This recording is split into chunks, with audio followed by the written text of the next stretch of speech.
I'm so happy to be here with Laura Eisenhower, a real powerful voice in our community of galactic voyagers.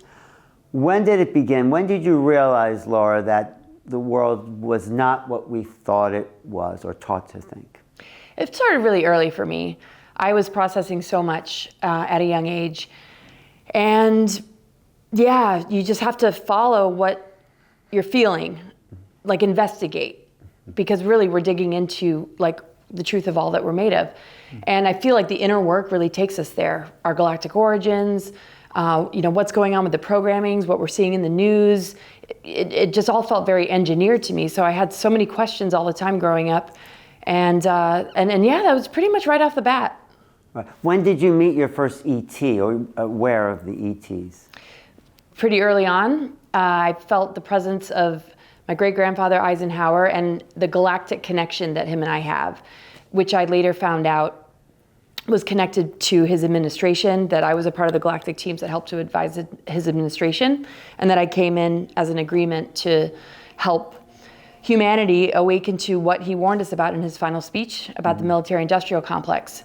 So there were a group of ETs that helped prepare me because I was pre-targeted before birth to be steered onto this timeline that involved going to Mars and being a permanent colonist on Mars, which relates to the alternative 3 scenario that was presented to the Eisenhower administration.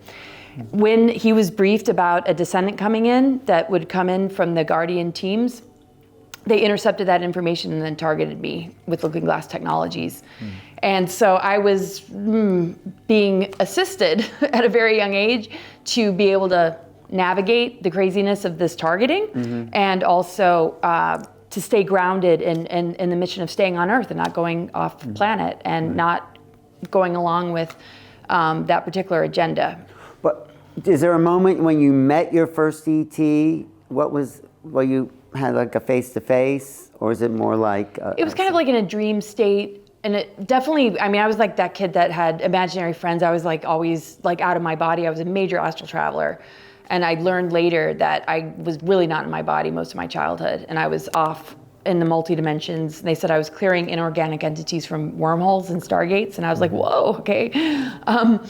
And it got confirmed, more and more over the course of time. And I think that's what we, do. We're multidimensional beings. We do things that we don't even realize we're doing. We think we're just maybe spaced out or just really out there. But I was never really in my body. But when I confronted ET, like face to face, they were luminous. They didn't have any, hair, and they seemed to be Arcturian.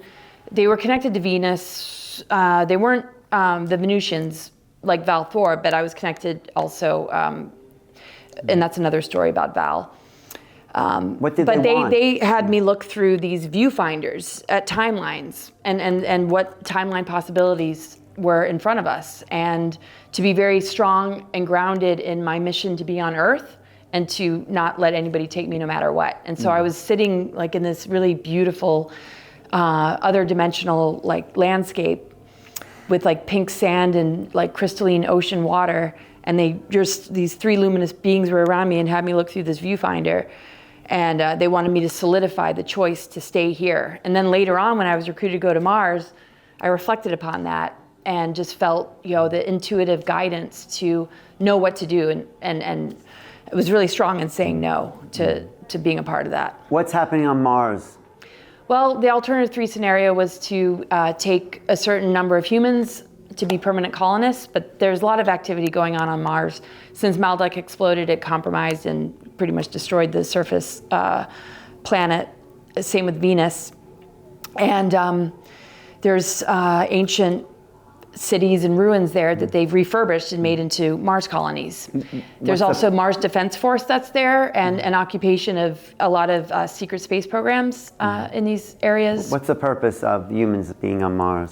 Well, this particular one had to do with survival colony in the event that there would be cataclysms. So the alternative 3 scenario was presented to the Eisenhower administration, supposedly from Zetas, which many felt were service to self. And when I was presented with it and I was researching deeply, I felt this was a well-intentioned agenda that was being agreed upon in the event that there would be some kind of cataclysmic future, but it got so infiltrated that it was more important to, call out the dark technologies that could engineer a timeline to be destructive and apocalyptic, which is also the awakening, right? So Mars colony was alternative 3. The other alternatives were going into underground bases, just basically surviving whatever might happen on the surface level. The surface population being depopulated, New World Order, or possible events that would wipe out the human race. So it was considered a survival colony.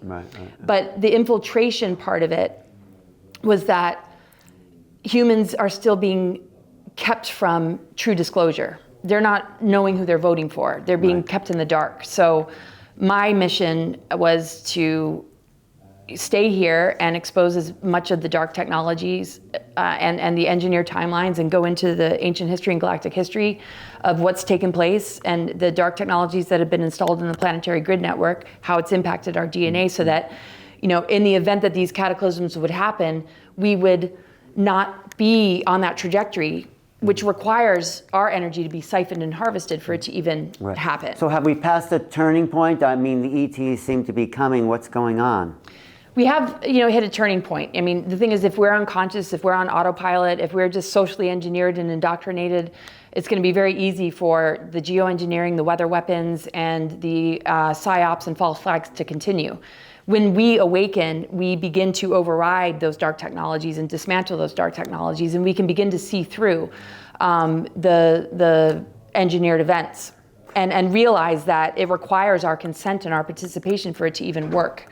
And so the turning point is that enough humans have awakened, but they keep throwing as many divide and conquer strategies as they can so that we don't unite and work together.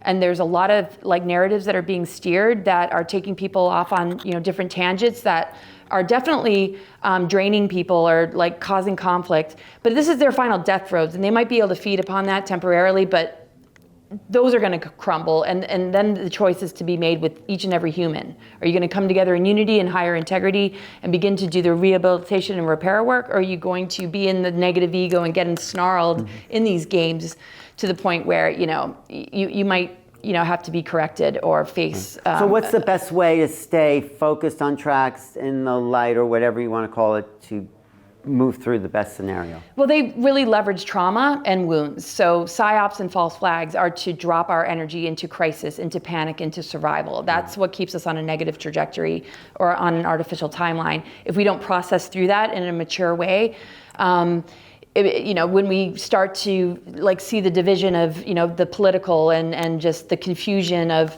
where you stand and what you believe in and how that makes us more fragmented, we're easily preyed upon. And so it really has to start with us, because it's a war on consciousness. Since the Second World War, which we didn't really win, which is another part of my agreement with Eisenhower and coming in, is to expose a lot of the rewritten history and the false narratives in the disclosure community as well.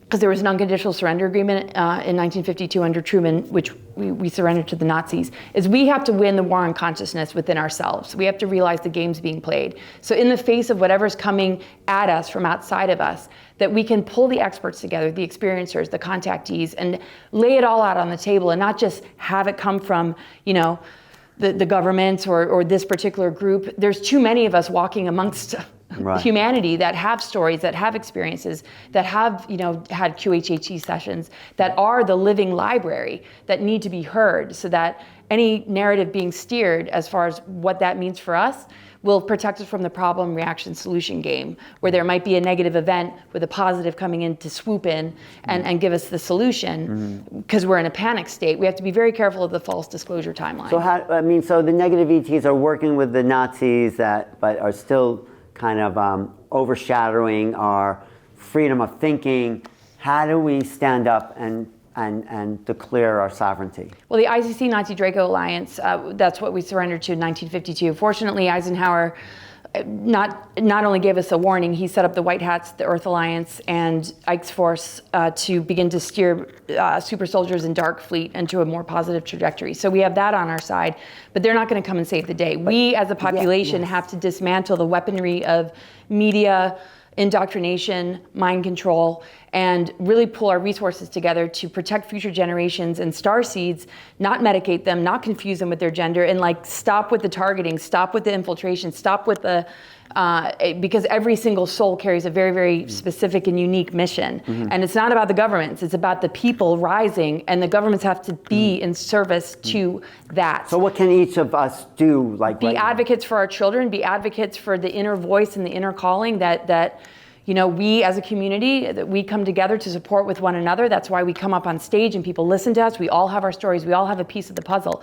That we empower this in our children, with each other. We take each other seriously. We also point out where, you know, there might be red flags, there might be infiltration, voice to skull technology, you know, where we might have been manipulated, you know, so that we can be honest and in high integrity and not so attached to a particular agenda, because they're trying to use, you know, people as well. So we have to just be in the highest vibration of, you know, we're here to heal and rehabilitate and sort this out, dismantle the dark weaponry, and allow the true nature of our soul calling to rise, so that we can switch on dormant DNA, which is connected to our galactic heritage. And when we begin to understand that, we will find that the contact we have is with our soul family, our tribe, our galactic heritage, and galactic origins, and higher beings that are here to support us, not save us, but meet us where we're like meeting ourselves. And we have to do this as a community and help switch each other on and dismantle any manipulation where imposter light beings or false ascension or you know, false holographic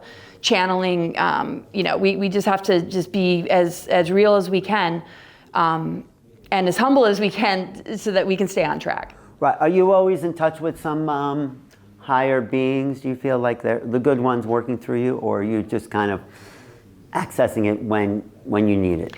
Well, I mean, I feel the guardians and like Lisa Renee, energeticsynthesis.com. I mean, she's kind of my go-to person, especially when I'm feeling really attacked or really derailed. Like the guardian teams, just like, you know, they really help me through a lot of the engineered attacks, because there's been targeting my whole life, and she's probably one of the only ones that understand. I don't feel that, you know, I'm going up on ships or there's like a direct connect, and I'm not really channeling, but I just follow, you know, my instincts. I know I made sort of they said we're not going to interact with you too much, but you have to know it's in your DNA. And this is what I'm here to remind people of. It's in our DNA. So if you're not having a lot of those experiences and contacts, I feel like I'm, you know, sort of here to be in the same kind of boat, to know that we have to awaken the inner resources within ourselves.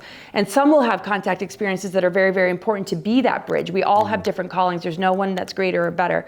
But my particular calling is to really tap in and find it within. But when I really need help, I go to the guardian sources and I go to Lisa, because you know, we definitely are coming in from like the same team. And when Eisenhower appealed to the Guardians with the help of Val Thor, and the Guardians brought in a whole bunch of souls, I was one of them, supposedly. So they're constantly around me, but they don't really show themselves. But when I drink enough third eye clearing tea, like I can see them at night. What's a third eye clearing tea? Oh, like blue lotus and different herbs that just, yeah, like passion flower, just different herbs that like really just help to open the third eye. Lucid dreaming tea, like I notice, like, wow, they're all here. So Lisa Renee is a guide for you. Yeah, I mean, we're like, I just feel like we're both working two parts of like, you know, she's very much the oracle, like really, really bringing in the information. And she's just, yeah, always been there. Like since I met her in 2010, she was called to reach out to me and access some of, she said my codes, and I needed some of hers, and that were coming in from the same team. So now we're at a like critical point in our timeline where there's a bifurcation, obviously seeming to be splitting the realities. Maybe it's always been happening. So what can we do now to stay on track? I think I asked that already, but what just notice where your energy is, you know, taking you. The thing is, it's not like so black and white where it's just like this split. I feel like there's a bridge between the two, and we're going to run back and forth a little bit. We might find ourselves being yanked in. I mean, I see that the bifurcating, unstable timeline is a sinking ship. So, you know, there's a lot of empaths and compassionate people that just want to pull out as many people as they can, but in the process, they're getting yanked under. And they, you know, it's like you don't want to be a rescuer to the point where you're drowning yourself, but unless you signed up for that. But I feel like, you know, we're anchoring this energy the ascension timeline, you can't destroy. There had to be sort of an ascension plan B because of a lot of the false infiltrated ascension programs. But that we're anchoring that, and as this kind of splits away, there's lifeboats, there's a bridge, there's people that are going to continue to be a resource for those that are heading in that direction. When we look at, those that have been compromised by the that we might think are, lost causes or it's all doom and gloom. I think there's a major rescue squads that are going to help those individuals shift the frequency, begin to dismantle the programming, the mind control, which is the ultimate weapon, and then their body will alchemize and transmute and begin to get back on board and begin to heal. But we'll see a lot of casualties. So I feel like there's a bridge between the two as they split, and it depends what your calling is and what you've been called to. Some are like ready to just move on. Some are ready to leave the physical plane, and some are going to still hang around a lot with those that need help, and others will just be bridging with healing centers, with forming communities and continuing to do events like this. Well, I'm glad we're not on a sinking ship, so that's a good thing. But, so one more thing then, so let's say it all comes down, we kind of make that passage and the planet can go into a higher vibrational field without the dark agendas dragging us down anymore. What does that look like for people living here? Well, I think, clearing it from our physical bodies, right? Like we have to dismantle it from within ourselves, the frequency fences, the toxicity, where it's invaded our minds, where, we might still be hooked in and we don't realize it. I don't think you ever just arrive at a place of awakening and enlightenment in this human form without having to maintain it constantly, because the targeting increases the more you begin to reach it. Like there's other tactics being used. They're very, very clever. So I think it's constant maintenance work.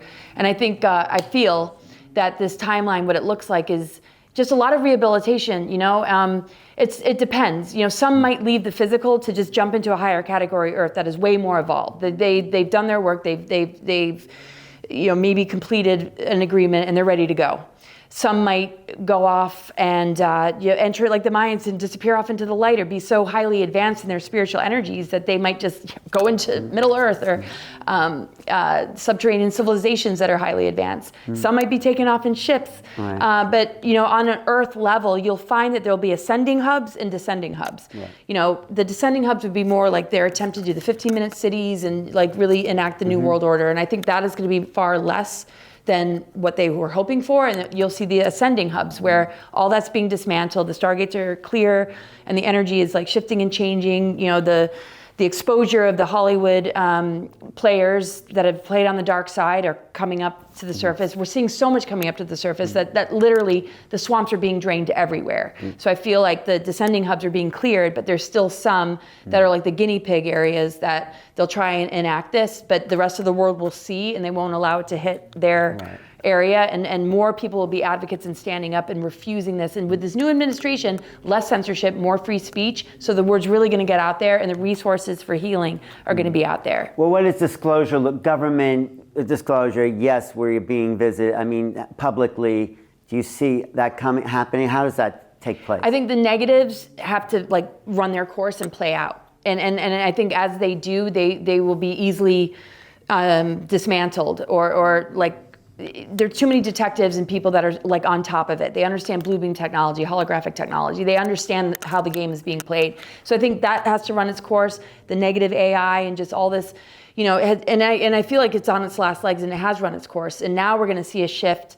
As far as the contact coming out, I almost feel like it's going to be more with individuals, the contactees and experiencers that have been not government, like yourself, that have been having this throughout their life, that are going to be given more of a voice, and they'll be playing more of a guiding role. As far as the governments, Valthor, tried to assist the Eisenhower administration. It got shut down by the shadow government because there were many layers of top secret above the president. But I do feel that there are some relations, because the White Hats and the Guardians and the Earth Alliance, that aspect of it will be revealing something. But I do feel that there is a negative disclosure that will appear to be benevolent, that might be even tricking this administration, but it'll be dismantled so quickly.